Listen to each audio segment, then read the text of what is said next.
본 방송에서 제공하는 부동산 정보는 투자 판단에 대한 조언입니다. 방송에서 제공하는 부동산 물건의 가치, 가격 상승 및 가격 하락에 대해서는 방송사에서 보장하지 않습니다. 헤드라인 뉴스입니다. 지난 11일 법원 등기정보광장에 따르면 지난달 전국 집합건물 거래 회전율은 0.42%로 지난 2013년 1월 0.32% 이후 9년 5개월 만에 가장 낮은 수준을 기록했습니다. 전국 17개 시도광역시 중에서는 서울의 집합건물 거래 회전율이 0.3%로 가장 낮았습니다. 지난해 거래 회전율이 최고 1%대까지 올랐던 경기, 인천도 지난달에는 0.4%와 0.51%를 나타냈습니다. 금리 인상과 고물가 등으로 거래 시장의 활력이 떨어지고 있다는 분석입니다. 지난 11일 부동산 플랫폼 직방은 지난달 20일부터 이달 4일까지 자체 앱 접속자를 대상으로 설문조사를 진행한 결과 전체 응답자 중 61.9%가 하반기 집값이 하락할 것이라고 답했습니다. 지역별로 서울, 경기, 인천에서 하락을 예상한 답변이 전체 응답 비율의 60% 이상을 보였습니다. 시장 참가자들 대부분이 금리 인상에 따른 이자 부담 증가와 집값 고점 인식, 물가 상승 부담에 따른 경기 둔화 등이 집값을 끌어내릴 것으로 예상했습니다. 지난 11일 한국주택공사에서는 무주택 저소득 가구를 위한 전세 임대 일반 유형 1순위 입주자 모집 공고를 실시했습니다. 전세 임대주택은 입주 대상자가 주택을 직접 찾으면 LH가 해당 주택 소유자와 전세 계약을 체결한 뒤 입주 대상자에게 재임대하는 주택입니다. LH는 전국의 인구 8만 이상 도시에서 총 3천 가구를 공급할 예정인데 저소득 계층의 주거 안정에 기여할 것으로 기대하고 있습니다.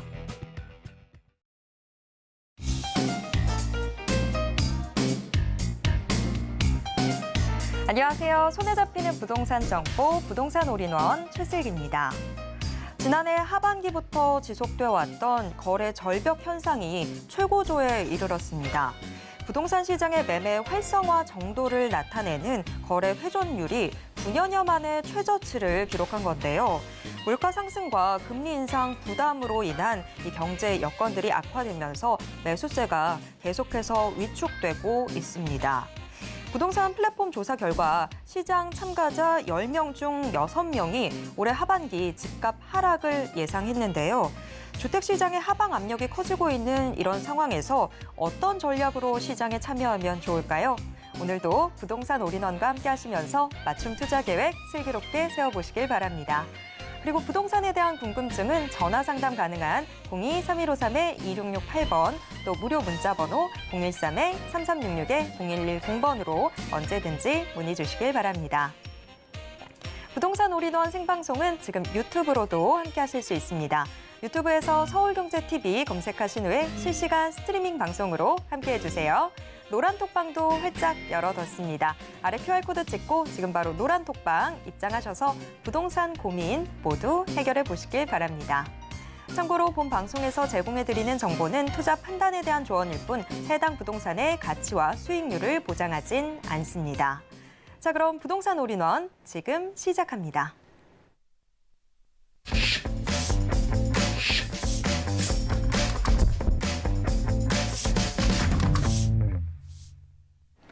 부동산 올인원 이번 순서는 강남 부동산 투자의 길잡이 박영신 소장님과 함께하도록 하겠습니다. 소장님 어서 오세요. 네, 안녕하세요. 네, 올해도 벌써 7월 하반기를 맞이하고 있는데요. 얼마 전에 2021년 도시계획 현황 자료가 발표가 됐습니다.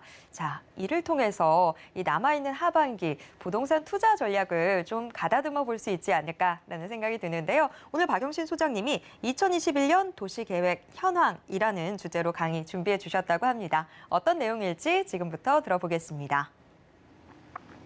네, 작년까지 통계겠죠. 그래서 2021년도 기준 도시 기본 계획 안에 들어가 있는 토지는 또 얼마나 되고 또 변경이 된 토지들은 얼마나 될 테고 뭐 토지가 있어야 뭐든가 개발 계획을 잡을 수 있기 때문에 기본적인 조건은 이제 토지입니다. 그 토지 시장이 또 어떻게 움직이냐에 따라 또 달라질 수 있는 거고요. 뭐 3기 신도시라든가 뭐 현재 도시 기본 계획 안에 들어가 있는 것들은 대부분 다 그 틀 안에서 움직이는 거고요. 뭐 재개발도 마찬가지고요. 뭐 재건축도 도시 기본 계획 안에 도정법이라는 것도 들어가 있기 때문에 뭐 실제적으로 그런 법령에 움직이는 어떤 그런 시설들을 어떻게 배치할 것이냐 뭐 이런 것들이 내용들이 들어가 있죠. 그래서 작년까지의 도시 기본 계획이 어떻게 되는가 보게 되면 일단 도시 계획이라고 하는 부분을 좀 따져보게 되면 도시계획법에 의해서 도시 계획으로 결정된 시설을 얘기를 합니다. 여긴 도로, 광장, 주차장, 자동차 정류장이라든가 철도, 하천, 항만, 공항, 녹지부터 해서 공원, 운동장, 유원지, 학교, 도서관, 시장 등의 편의시설까지 다 들어가 있고요. 기반 시설에는 도로, 상하수도, 녹지, 학교, 폐기물 처리 시설 뭐 이런 것들이 들어가 있어요. 그래서 도시 기본 시설들, 기반이 되는 시설들이 먼저 만들어지고 난 후에 이제 건물들이 신축이 되겠죠. 그러면서 도시 기본 계획 시설 안에는 건물들이 들어차고 도로들이 들어가고 그 주변에는 공원들이라든가 학교라든가 각종 편의시설들이 같이 만들어지는 겁니다. 그래서 이런 기본이 되는 도시 기본 계획이 또 바뀌어지는 부분도 있기 때문에 바뀌고 안 바뀌고에 따라서 실제적으로 그 지역이 도시 지역으로 편입이 되느냐 안 되느냐 뭐 이 차이도 있겠죠. 그렇기 때문에 당연히 도시 계획 시설의 현재 정책 방향을 보게 되더라도 여건 변화 기본 방향은 실제적으로 인구 가구 구조 변화에 있습니다. 인구 가구가 현재 어떤 소인 어떤 실제적인 3인 가족 기준 특히 이제 뭐 미혼 가구가 또 많이 늘어나기 시작하면서 1, 2인 가족 수가 또 굉장히 많이 늘어나고 있고요. 또 도시 성장이 되면서 가용지 실제적으로 도시 성장은 되긴 하나 실제적으로 뭔가 도시 기본 계획을 잡을 수 있는 토지들은 그만큼 부족하다는 얘기입니다. 또 그런데 실제로 공공에 또 투입될 수 있는 재정도 좀 한계가 있고요. 또 실제적으로 시민들이 요구하는 변화, 예전처럼 그냥 집만 있으면 됐던 시절이 아니고 어떤 지역에 어떤 주택이 어떤 형태로 또 그 주변의 편의시설은 어떻게 돼 있고 또 도로라든가 교통이라든가 이런 것들이 얼마나 잘 갖춰져 있으며 공원부터 편의시설들 또 유통시설들이 얼마나 잘 되어 있는가 뭐 이런 것들을 굉장히 따지거든요. 그렇기 때문에 당연히 요구가 많이 변화가 될 수밖에 없는 거고요.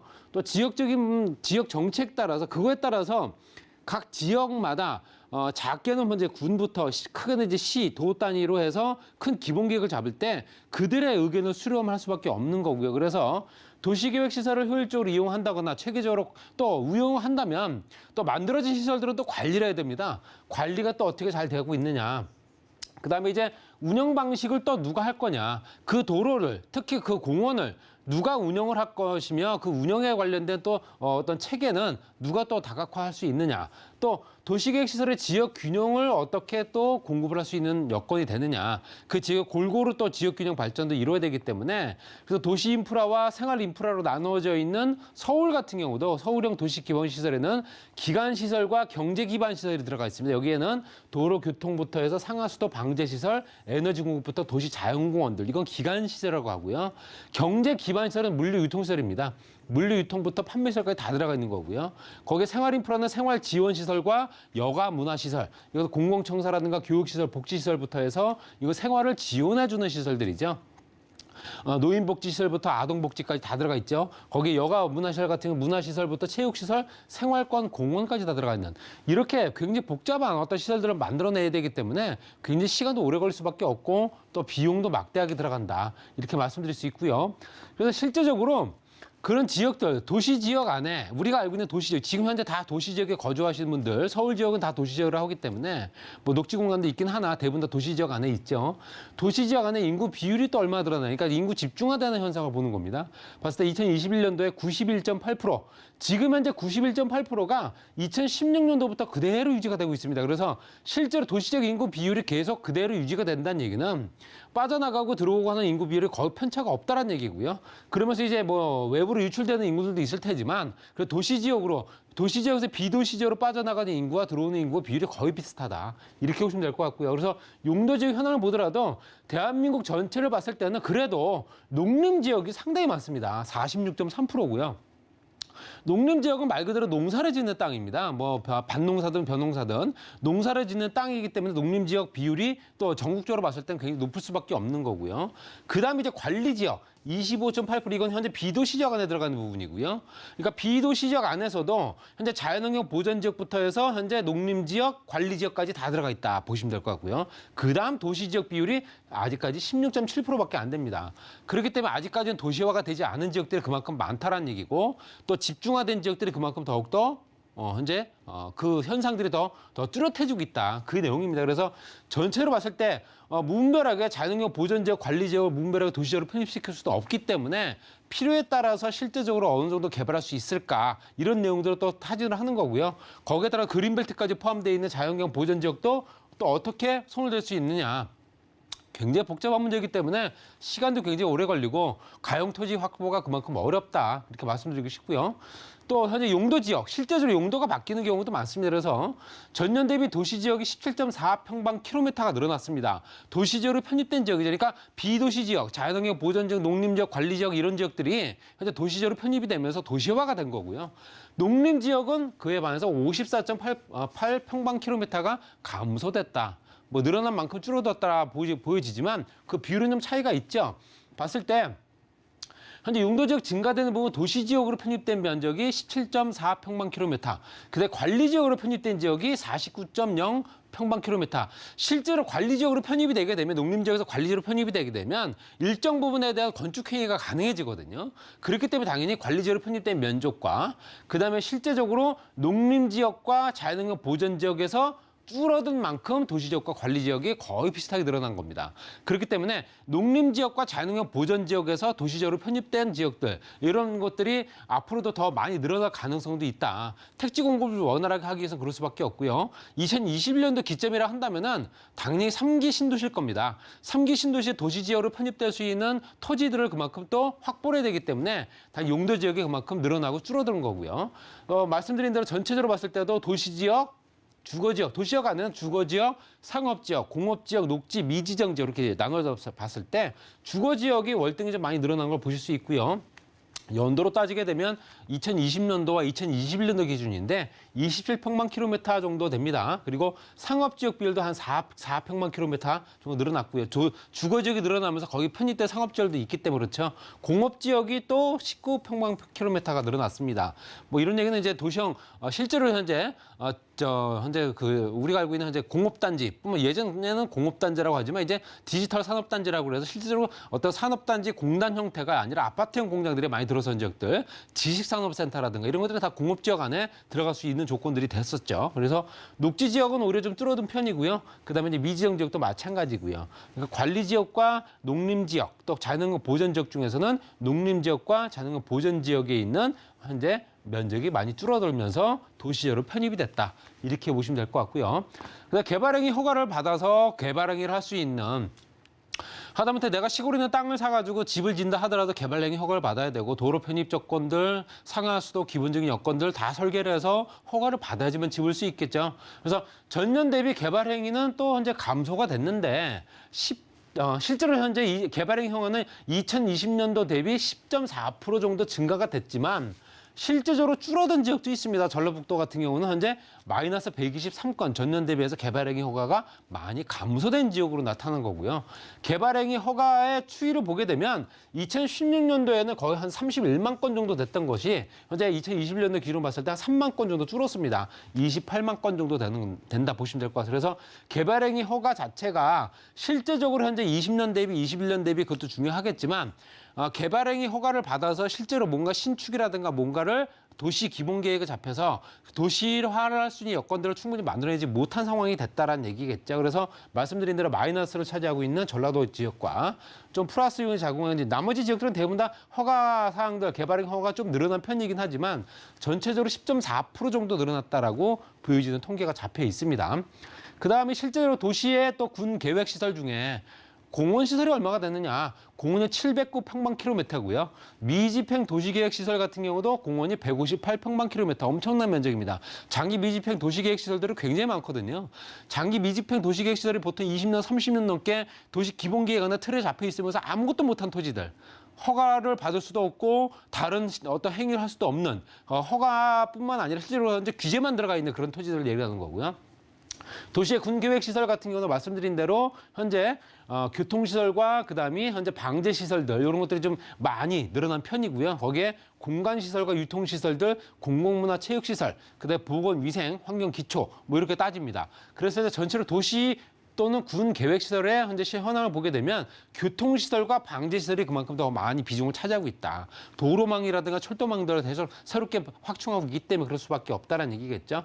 거기에 주요 미집행 도시 군 계획시설 같은 경우도 현재 실질적으로 도로로 편입된 면적이 185. 평방킬로미터 정도 됩니다. 그러니까 185평방킬로미터 정도 되기 때문에 굉장한 면적이거든요. 거기에 공원으로 이미 편입된 면적입니다. 이거는 공원으로 이미 편입되어 있는데 아무것도 못하고 있는 땅들이거든요.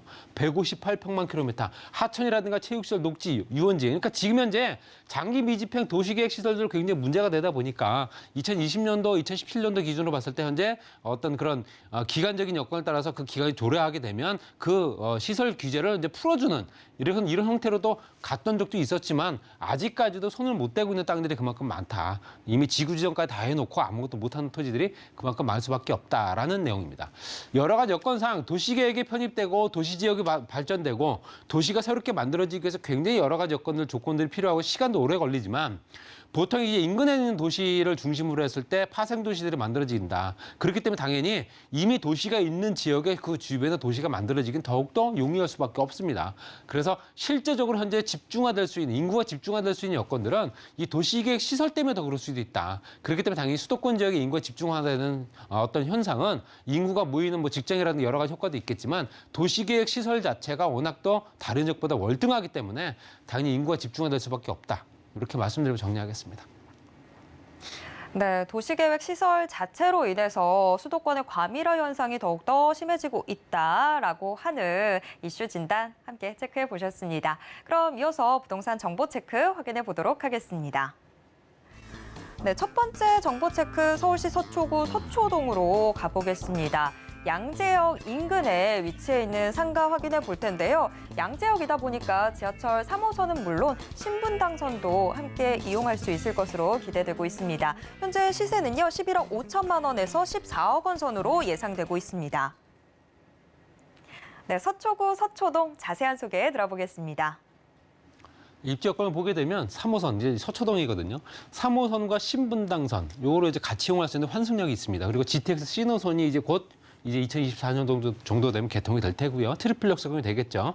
거리는 한 1분 이내 50초 정도 거리입니다. 그리고 면적이 30평 정도 되기 때문에 굉장히 크게 면적 자체도 크게 자랑을 할 수 있는 조건이고요.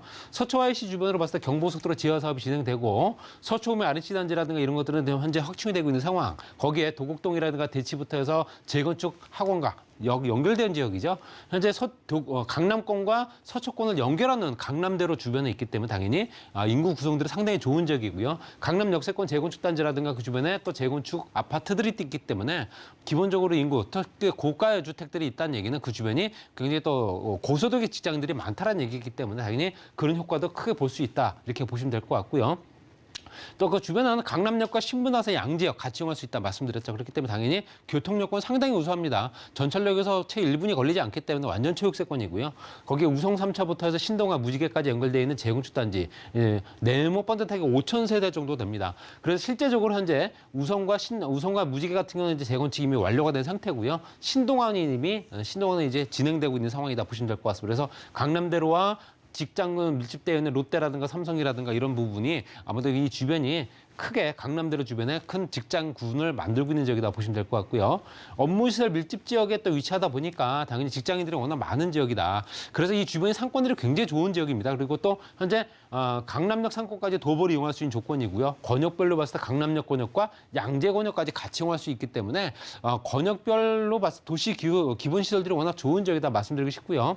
또 양재 역세권 주변이 굉장히 활성화가 되면서 지구단위 계획구역이 이미 지정돼 있습니다. 그래서 서초로 지구단위 계획구역에 현재 1차로 들어가 있는 지역에 들어가 있고요. 서초구청도 현재 복합 사업으로 진행되면서 이 주변이 복합 청사로 또 개발되기 때문에 그런 부분은 굉장히 또 놓치고 싶지 않은 부분이다 말씀드리고 싶습니다. 그리고 양재 IC 주변에 봤을 때는 현재 300만 평방미터 중심으로 봤을 때 R&D 특구가 이미 지정이 됐습니다. 그래서 이 주변에는 실제적으로 현재 연구원 단지, 대기업의 연구원 단지뿐만 아니라 일반 기업체들도 들어갑니다. 그 주변에 스타트업 밸류도 같이 형성되고요.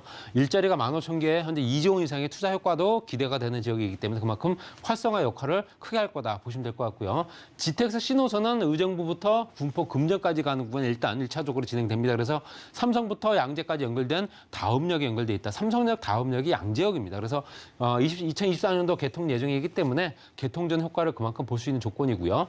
서초로 지구단위 계획구역, 강남대로와 연결돼 있는 서초로 지구단위 계획구역 범위 안에 굉장히 크게 범위가 잡혀 있는 부분은 이 주변에 굉장히 크게 상권 활성화라든가 직장군 발달을 또 유발시킨다. 그로 인해서 가격이 상승할 수밖에 없다. 이렇게 말씀드리고 싶습니다.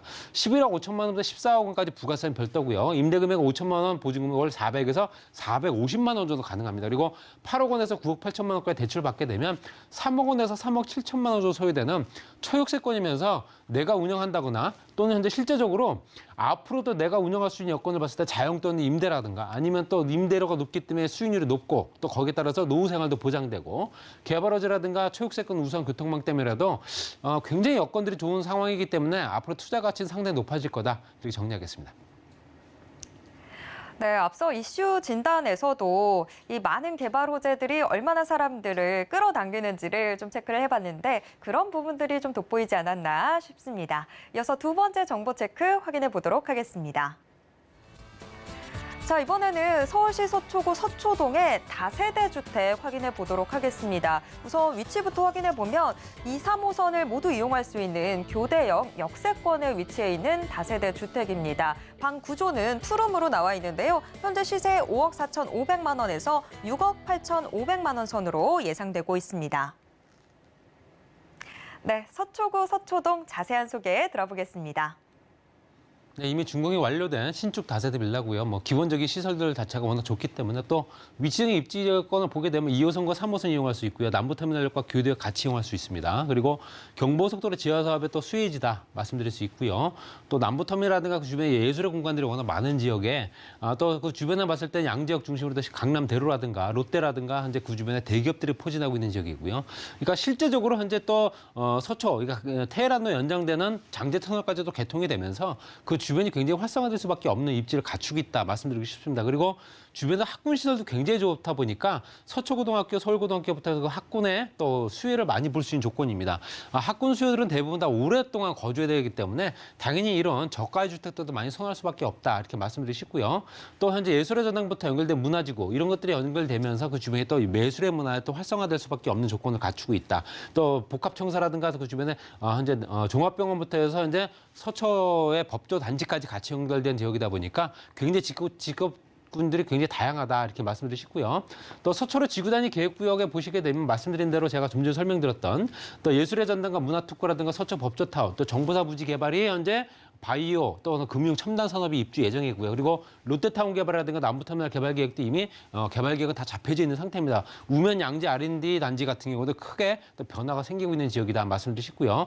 롯데칠성 같은 경우는 말씀드린 대로 롯데칠성 부지 뒤로 해서 또 현재 코롱 부지가 또 따로 있습니다. 그래서 이제 우리나라 대기업들이 부지를 많이 가지고 있는 지역이다 보니까 그 주변에 활성화될 수 있는 용도 변경이라든가 이런 것들이 같이 만들어지게 되면 그 주변에 판매 업무 문화 기능 복합 개발적으로 또 연결되기 때문에 당연히 실제로 이 주변이 굉장히 활성화되면서 또 유동인구도 그만큼 많을 수밖에 없다 이렇게 말씀을 드리고요. 남부터미널 복합개발 사업 같은 경우는 현재 롯데칠성에서 남부터미널 같은 경우는 굉장히 크게 복합자금으로 또 복합지구로 또 지정된 지역이다 보니까 굉장히 개발 효과가 클 수밖에 없다라고 말씀을 드리고요. 현재 터미널 인근 부지는 쇼핑몰에다 영화관, 터미널, 오피스 빌딩까지 같이 연결되기 때문에 그만큼 현재 그 주변이 활성화될 수밖에 없습니다. 그리고 서초 양재 IC, 특히 양재 IC부터 현재 한남 IC까지 이제 지하 사업이 진행되게 되면 고속도로가요. 연구개발시설, 주거상업시설부터 해서 복합문화예술단지까지 같이 연결되기 때문에 상층부가 이렇게 많이 바뀌게 되면서 현재 시끄럽고 소음이 많은 도로는 밑으로 들어간다 이렇게 보시면 될 것 같습니다. 그리고 실제적으로 이 주변은 또 이제 가격적인 여건 자체가 워낙 좋기 때문에 지금 현재 가격을 보더라도 5억 4,500만 원에서 6억 8,500만 원 정도 시세가 형성돼 있는데요. 또 임대 금액은 4억 9,500만 원에서 6억 2,500만 원이고요. 투자 금액은 5천만 원에서 6천만 원 정도 소요됩니다. 테라스가 또 별도로 있는 것도 있기 때문에 굉장히 그 눈여겨 보시면 될 것 같고요. 또 임대 금액 3천만 원 보증금을 150만 원 정도 충분히 가능하고 2억 1천만 원에서 2억 7천만 원 대출받게 되면 투자 금액은 3억 500에서 3억 8,500만 원 정도 들어간다 보시면 될 것 같습니다. 뭐 소액으로 내 집 마련할 수 있는 특히 강남 지역 할 수 있는 기회가 아닐까 말씀을 드리고요. 서초동 고급주택가 위치는 환경적인 여건이라든가 파락군 또 개발 호재가 또 워낙 많다 보니까 복잡 다양한 직업군들이 많이 발달되고요. 또 보유한다거나 또 자식들한테 또 물려줄 수 있는 거주를 통해서 재테크까지 가능하기 때문에 여러 가지 여건상 굉장히 우월한 물건이다. 이렇게 정리하겠습니다. 네, 서초구, 서초동 정말 살기 좋은 곳이죠. 뭐 명품 학군도 같이 위치해 있고요. 그런 부분들까지 다 짚어드렸으니까요. 투자에 참고해 보시길 바랍니다. 그리고 박영신 소장님의 이 대면 세미나 또 상담도 준비되어 있는데요. 임대차 시장 혼란기의 투자 전략이라는 주제로 진행된다고 합니다. 우리 시청자분들의 많은 참여 부탁드리겠습니다. 무료로 진행된다고 하니까 놓치면 안 되겠죠. 자, 참여 원하시는 분들은 02-3153-2668번으로 문의 주시길 바랍니다. 네, 오늘도 알찬 정보 소개해 주신 박영신 소장님과는 여기에서 인사 나누겠습니다. 소장님 고맙습니다. 네, 방금 만나보신 부동산 정보 체크는 네이버 TV의 센TV 부동산 사람들을 통해서 다시 보실 수 있습니다. 저희가 지금 화면으로도 한 번 더 정리해 드릴게요.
부동산 시장을 올바르게 이해하기 위해선 정확하고 빠른 정보는 필수일 텐데요. 오늘도 부동산 올인원과 함께 하시면서 부동산 시장의 최신 정보 모두 확인해 보시길 바랍니다. 부동산 올인원 이번 순서는요. 부동산계 올킬 김채영 이사님과 함께 하도록 하겠습니다. 이사님 어서 오세요. 네, 안녕하세요. 네, 이사님 오늘은 우리 어떤 지역들 함께 확인해 볼까요? 네, 오늘은 뭐 강남구와 서초구죠. 예, 두 군데 핵심 지역을 준비했습니다. 항상 여러분들 뭐 똘똘한 한 채 원하시는 분들 끝까지 지켜봐 주시기 바랍니다. 네, 정말 알짜배기 지역들인데 하나씩 확인해 보도록 하겠습니다. 우선 첫 번째 정보 체크부터 확인해 보겠습니다. 네, 첫 번째 정보 체크 서울시 강남구 대치동으로 가보겠습니다. 지하철 2호선 설릉역을 도보로 이용 가능한 곳에 위치해 있는 다세대 주택 확인해 볼 텐데요. 방 구조가 투룸에서 쓰리룸까지 나와 있습니다. 이에 따라서 시세가 좀 벌어져 있는데요. 현재 시세 6억 5천만 원에서 10억 9천만 원 선으로 예상되고 있습니다. 네, 강남구 대치동 자세한 소개 들어보겠습니다. 네, 일단은 뭐 대치동 하면 토지거래 허가구역으로 지정이 되어 있기 때문에 뭐 실거주 외에는 좀 투자가 어렵죠. 그래서 이제 투자하려면 투룸 쪽에 조금 할 수 있는 게 있고요. 우선 일단은 토지거래 허가구역이 지정이 된 게 대치동만 있는 게 아니고 삼성동, 국제교류 복합지구로 인해서 토지거래 허가구역으로 지정이 되었습니다. 그래서 여기 삼성동, 청담동, 압구정동 일부 지역에다가 또 대치동, 또 잠실 또 일부 지역이죠. 그래서 이 삼성동의 국제교류 복합지구의 주변에 있는 지역이 토지거래 허가구역으로 지정이 되었습니다. 근데 여러분들이 아셔야 할 게 토지거래 허가구역이 영원히 지정할 수는 없습니다. 그래서 어느 기간이 지나면 다시 해제를 해야 되는데 그 해제했을 때 그때 지금 현재는 용수철을 이렇게 눌러놨다고 보시면 되고 해제했을 때는 튀어오르겠죠. 그만큼 미래 가치가 예상이 되는 그런 곳입니다. 우선 이제 제가 대치동 학원가를 이렇게 표시를 했는데 쓰리룸 같은 경우는 뭐 약 한 22평 정도 되거든요. 22평, 23평 실거주. 그래서 뭐 2, 3인 가구 되고 또 3, 4인 가구도 가능한 그런 곳이다. 왜냐하면 이쪽 지역은 학군 때문에 아니면 학원가 때문에 이쪽으로 많이 오시잖아요. 그래서 어떤 분들은 이렇게 강 건너 사시는 분들도 아이 학원 때문에 저녁에 지켰다가 픽업하고 그러더라고요. 그래서 굉장히 불편한 것도 많고 그래서 한 곳에 이쪽에 있으면 여기는 뭐 초등학교 때부터 꾸준히 한 10년 동안을 이쪽에 있어야 되죠. 12년이죠. 그래서 그만큼 뭐 다른 데 집이 있어도 그쪽에서는 학군 때문에 이쪽으로 오시게 되는 경우가 있다. 그래서 대치동 학원가, 학군만 있는 게 아니죠. 이쪽은 일자리, 학군, 교통, 생활 인프라, 뭐 상업 시설, 뭐 강남 업무 지역 굉장히 일자리 많죠. 성형 업무 이런 뭐 신사동 쪽도 일자리가 많고 해서 가장 일자리가 많이 몰려 있는 곳이다. 이렇게 보시면 되겠습니다. 그리고 주택 가격도 어느 지역보다도 굉장히 강세를 띠고 있는 지역이다. 이쪽 지역은 그렇게 뭐 지금 거품이 빠진다 그래도 요지부동 꼼짝 안 하고 있는 지역입니다. 그래서 일단은 생활 인프라에서 백화점도 뭐 신세계, 현대, 롯데백화점 우리가 이제 뭐 3, 4 백화점을 많이 알아주죠. 이렇게 다 있고요. 또 세브란스 병원 우리가 말하는 그 병세권이라고 그러죠. 세브란스 병원, 삼성병원, 뭐 아산병원도 가까이 또 빠르게 이동 가능합니다. 게다가 이제 뭐 코엑스몰이라든지 앞으로 이제 이런 몰들이 영동대역 지하 도시까지 생기면 굉장히 생활 인프라, 교통은 더 편해집니다. 그렇지만 가치는 미래 가치는 더 상향할 거다 예측을 할 수 있겠죠. 지금 현재 일자리가 서울의 약 4분의 1이 다 강남권으로 이렇게 밀집이 되어 있습니다. 근데 앞으로 지금 생겨날 곳입니다. 생겨나 있는 곳이 아니고 국제교류 복합지구라든지 잠실 마이스단지, 영동대로 지하도시, 롯데칠성, 고롱부지, 정부사부지 개발, 남부터미널 재개발, 사당 환승 복합센터 개발, 또 양지 오면 R&CD 개발 특구지역, 또 화물터미널, 물류단지 개발하죠. 또 수서 역세권 개발. 이렇게 계속적으로 일자리는 계속 늘어나는데 거기에 반해서 주택은 강남권이 굉장히 지금 뭐 아파트 분양 그 세대수도 적고 그래서 굉장히 주택이 부족한 곳이다. 왜 부족하냐면 더 이상 지을 땅이 없습니다. 그래서 이제 예전에 재개발이죠. 재건축이나 재개발로 인해서 주택을 늘릴 수밖에 없는 그런 상황인데 그동안 강남 쪽에 모든 주택의 바로미터잖아요. 여기가 재개발이라든지 재건축이 시행이 되면 집값이 많이 오른다고 많이 눌러놨어요. 그러다 보니까 이 주택 가격이 더 오를 수밖에 없죠. 그래서 이쪽은 주택 수가 좀 늘어나야 되는 곳이다. 이렇게 보시면 되겠습니다. 일단 이제 국제교류 복합지구 개발이 어떻게 이루어지나 현대글로벌 비즈니스센터를 중심으로 영동대로 지하 개발, 코엑스까지 다 연계가 됩니다. 쫙 연결이 됩니다. 또 마이스 업무단지, 탄천수변 문화공원, 종합운동장 마스터 플랜까지 굉장히 큰 개발 호재가 이루어지고 있죠. 그다음에 여기 국제교류 복합지구 해서 일자리가 이쪽으로 몰립니다. 많이 들어오죠. 종상향돼서 고층 빌딩이 이쪽으로 들어온다. 이렇게 보시면 되겠습니다. 게다가 이제 이 현대글로벌 비즈니스센터 같은 경우는 최고봉이죠. 우리나라의 최고봉. 지금 현재 롯데타워보다 15m가 높고요. 연면적도 3배에 달하기 때문에 요 한 건물의 근무 인원이 약 3만 명에 달한답니다. 그래서 요 뭐 한 건물만 하는 게 아니고 6개 동으로 이루어지는데 거기에 우리가 말하는 그 공연장 있죠. 공연장이 1,600석에 달하는 굉장히 큰 세계적인 공연장이 들어오고요. 호텔도 7석급 호텔에 맞먹는 그런 아주 고급 호텔이 들어온답니다. 그래서 세계 여러나 뭐 세미나나 모든 이쪽으로 이루어지기 때문에 앞으로는 이 삼성동이 국제 도시화된다 이렇게 보시면 되겠습니다. 맨 상층 2개 층은 전망대, 전면 유리로 전망대로 해서 앞으로 관광 어떤 코스, 어떤 관광 코스에 꼭 넣는 그런 거 있죠. 그렇게 서울시를 바라볼 수 있다. 게다가 영동대로 지하도시 같은 경우는 여기 봉은사역하고 삼성역까지 전부 지하로, 지하 6층으로 이루어지는데 지하 6층 이쪽에는 GTX, A노선, C노선 들어오죠. GTX의 모든 이 서울 시민들이 열광을 하잖아요. 아니 뭐 경기 수도권 시민도 마찬가지지만 여기에는 A노선과 C노선이 들어오는데 가장 먼저 준공이 됩니다. A노선 다음이 C노선입니다. 그렇기 때문에 GTX를 빠르게 이용할 수 있는 곳이다. 그뿐 아니라 위례 신사선 들어오죠. 또 이 지하에 모든 또 쇼핑이라든가 문화라든가 모든 인프라가 새롭게 또 이루어진다. 게다가 지상에는 요 중간에 이제 요 지상이 생기는데 요쪽에 약 광장이죠. 광장이 서울 광장이 2.5배에 달하기 때문에 행사라든가 볼거리가 많이 생겨난다 이렇게 보시면 되겠습니다. 지금 우리가 뭐 테헤란로 벨트라고 그러죠. 일자리가 이쪽이 쭉 빽빽하게 일자리가 많이 모여 있습니다. 근데 그래서 이렇게 벨트처럼 있어서 테헤란로 벨트라고 하는데 뭐 강남역이 끝이 아니고 우리가 교대 서초역까지 테헤란로가 연결이 돼 있죠. 게다가 이제 앞으로 삼성역에는 이렇게 큰 일자리가 이렇게 들어온다.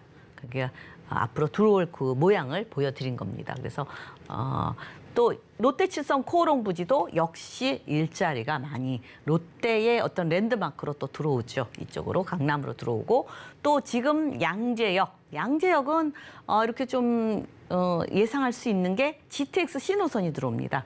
왜? 삼성역에서 바로 가까운 데도 들어오죠. 그래서 그만큼 뭔가 일자리가 많이 꿈틀대지 않나 이렇게 생각이 되는데 거기에 기본으로 지금 AI 연구단지가 있습니다. 우리가 말하는 판교 AI 그 회사가 많은데 이 연구단지가 이쪽에 들어오고요.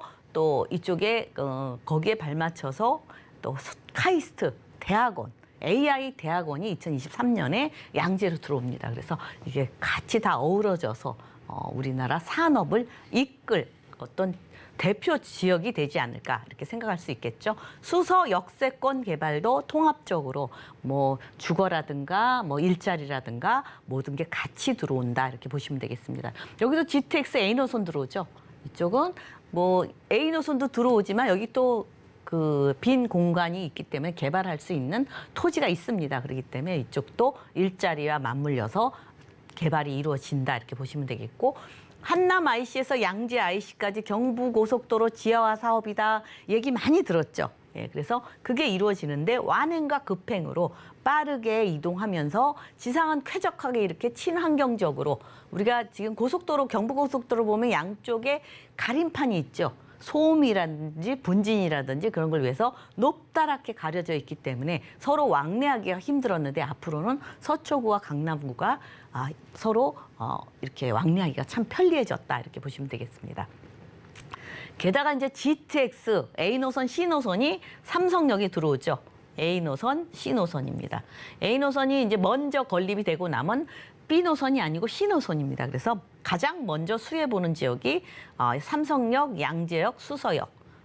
모든 기준이 우리가 어떻게 얘기해요? 이 멀리 있는 지역도 그동안에는 뭐 한 2시간 갈아타고 기다리고 하면 한 2시간여 걸렸는데 이제 20분, 30분이면 도달하기 때문에 이쪽 지역이 먼 지역, 경기도 지역도 뭐 GTX의 영향을 많이 받았죠. 그래서 가장 GTX의 수혜지는 강남이다.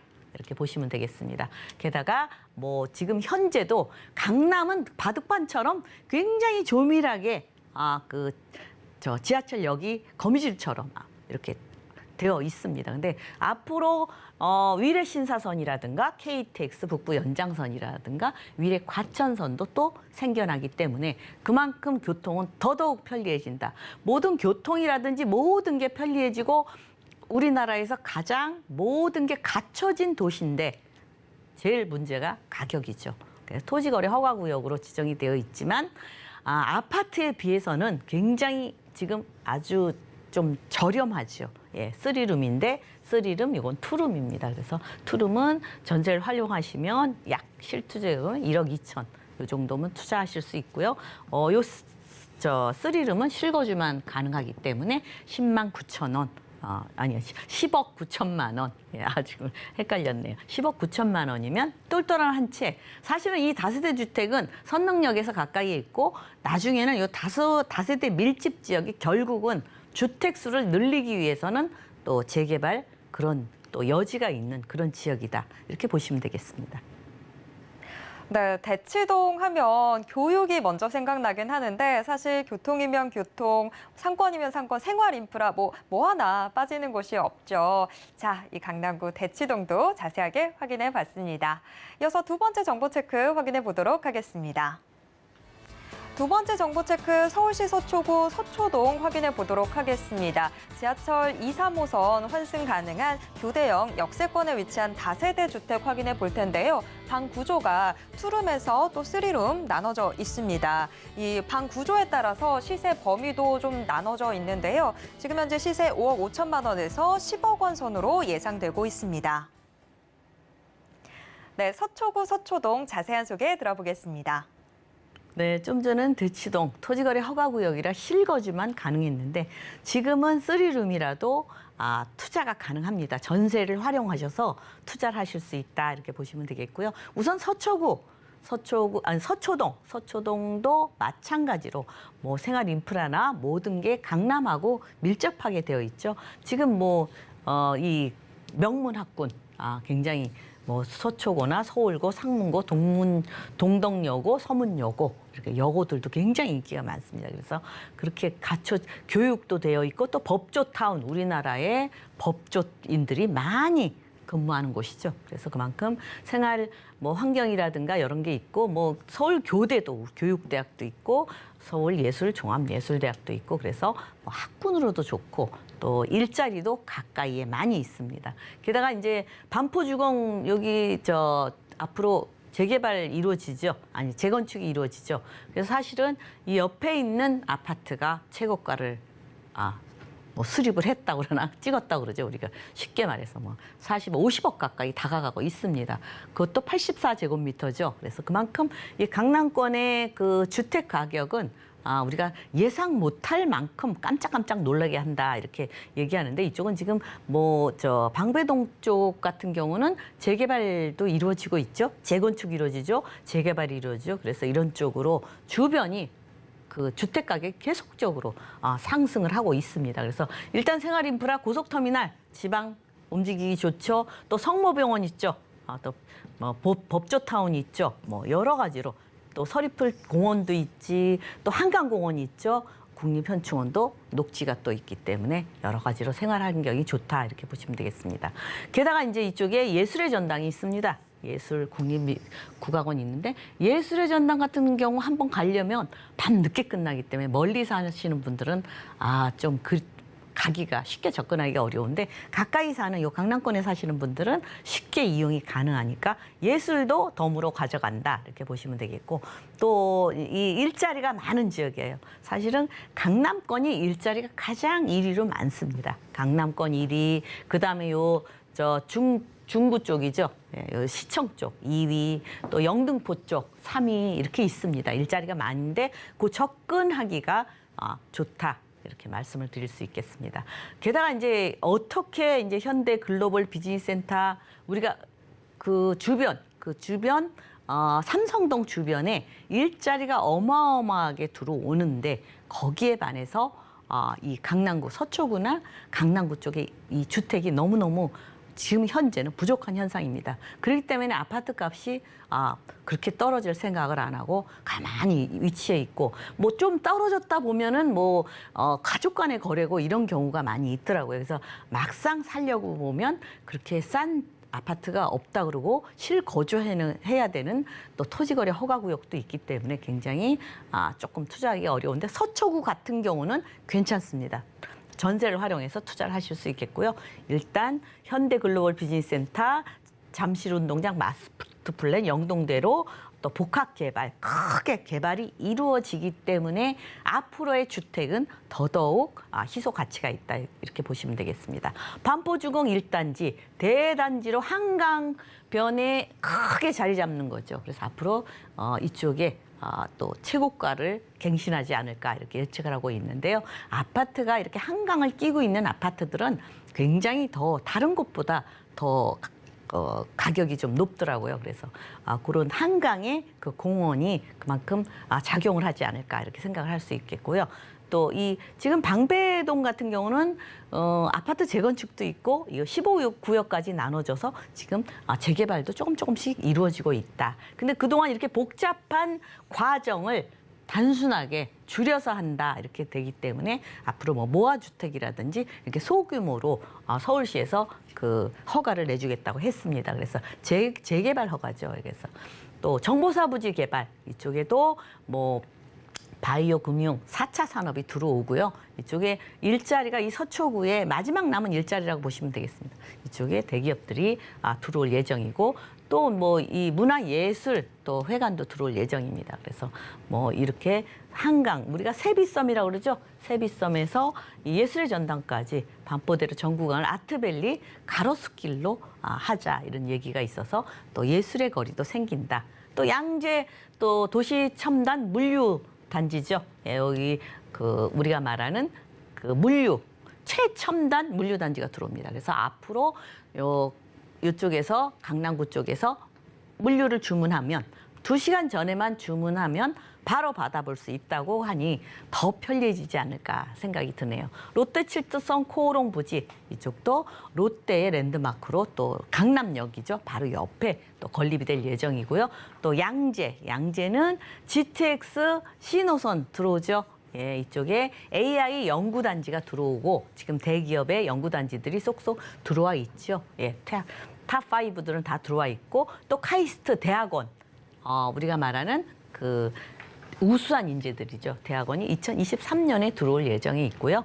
또 사당 복합 환승센터도 또 건립 예정에 있고 또 한남 IC에서 양재 IC까지 빠르게 이동 가능하게 이렇게 지하로 빠르게 이동하면서 지상은 친환경적으로 이루어지고 있습니다. 개발이. 그다음에 GTX의 가장 수혜지는 삼성, 양재, 수서, 강남이라고 그랬죠. 모든 게 기준이 강남 접근성이 몇 분이냐 되기 때문에 되는데 그만큼 이제 강남에는 교통 좋고 살기 좋고 모든 게 갖춰진 도시인데 단 하나 주택이 가격이 우리가 생각 못할 정도로 깜짝깜짝 놀라게 계속적으로 오르고 있는데 그래도 다세대 주택은 투룸에서 쓰리룸 요거는 토지거래 허가 구역이 아니기 때문에 전세를 활용하시면 7천만 원에서 약 1억 9천만 원이면 똘똘한 한 채에 투자를 하실 수 있겠습니다.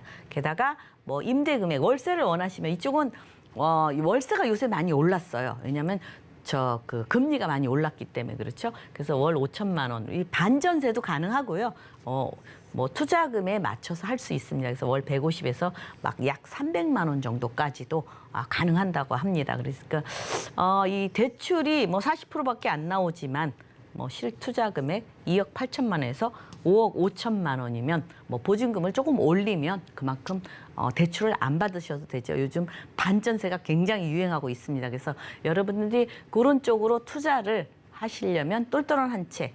결국은 이런 다세대 주택이 미래에는 아파트로 변모를 하기 때문에 좀 이런 쪽에 하셔도 미래 가치는 그 입지입니다.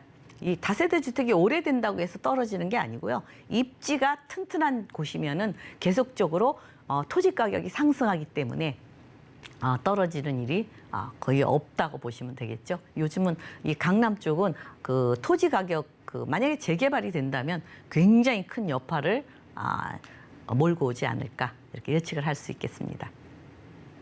네, 입지가 모든 걸 결정한다라는 말도 있는데 서초구 서초동 좋은 입지가 돋보이는 곳이었습니다.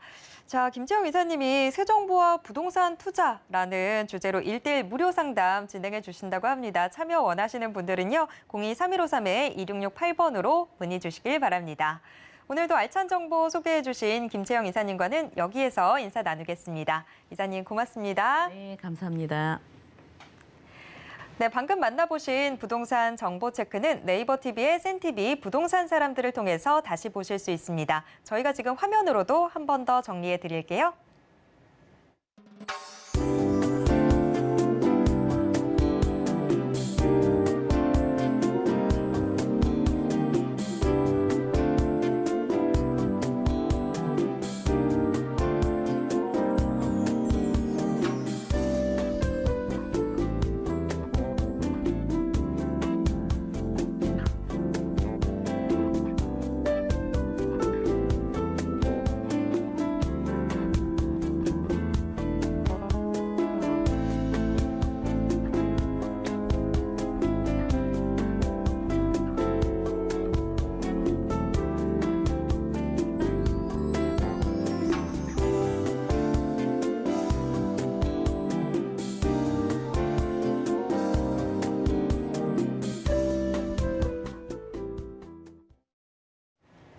부동산 올인원에서 제공해드리는 정보는 투자 판단에 대한 조언일 뿐 해당 부동산의 가치와 수익률을 보장하진 않습니다. 오늘 방송은 서울경제TV 홈페이지와 또 네이버 TV의 센TV 부동산 사람들을 통해서 다시 보실 수 있습니다. 방송이 끝난 후에도 이 부동산 궁금증 남아있다면 전화 상담 가능한 02-3153-2668번 무료 문자 번호 013-3366-0110번으로 언제든지 문의 주시길 바랍니다. 노란톡방 통해서도 함께 하실 수 있습니다. 아래 QR코드 찍고 지금 바로 노란톡방 입장하셔서 부동산 고민 모두 해결해 보시길 바랍니다. 오늘 저희가 준비한 내용은 여기까지입니다. 시청해주신 여러분 고맙습니다.